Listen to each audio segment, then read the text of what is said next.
Paano ka nagkaroon ng interest sa personality development or nagkaroon ng passion para aralin ito? Yes. It all started when I was still in the corporate. So, di ba nga education ang tinapos ko, napunta ako sa mundo ng finance under the Treasury Department. So, Ang layo. Ang layo. And one of the tasks that was given to me was to do statement of accounts, the debit and the credit. Because I was working at GOCC before. So, meron akong mga hawak na mga electrical operatives. You're familiar with that?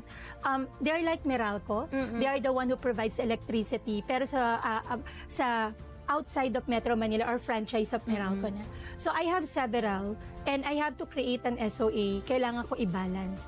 At lagi siyang hindi nababalance because I don't know anything about accounting because it's not my background, yes.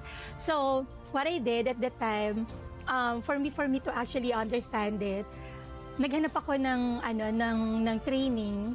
Napunta ako sa UP. So, I enrolled for a short course on accountancy. The title of the program was Accounting for Non-Accountants. So, at least nagkaroon ako ng basic information about debit and credit.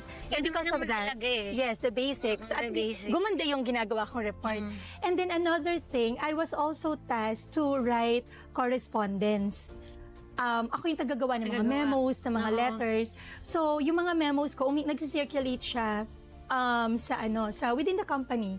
Ang galing mo, ma'am. Kasi, alam mo, first time pa lang kitang na-meet, sabi ko, ang galing naman ni ma'am mag-English.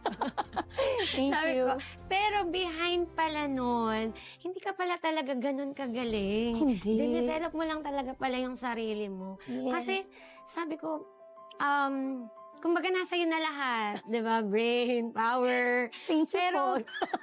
kasi akala ng iba, instant yan.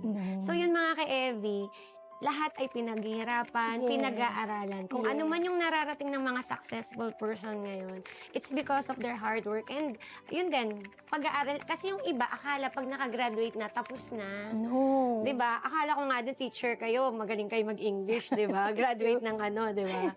Ng education. Pero dahil doon, andun pa rin yung pag-start mo pala mag-learn. Kasi nandun ka kasi sa corporate at talagang kailangan mo mag-learn ng mag-learn. Pero ang good thing na nakita ko sa inyo, ma'am, hindi mo siya ni-request sa boss mo. Yes. Nandun yung gusto mo talaga matuto and talagang andun na magagamit mo, which is ngayon, gamit na gamit naman talaga.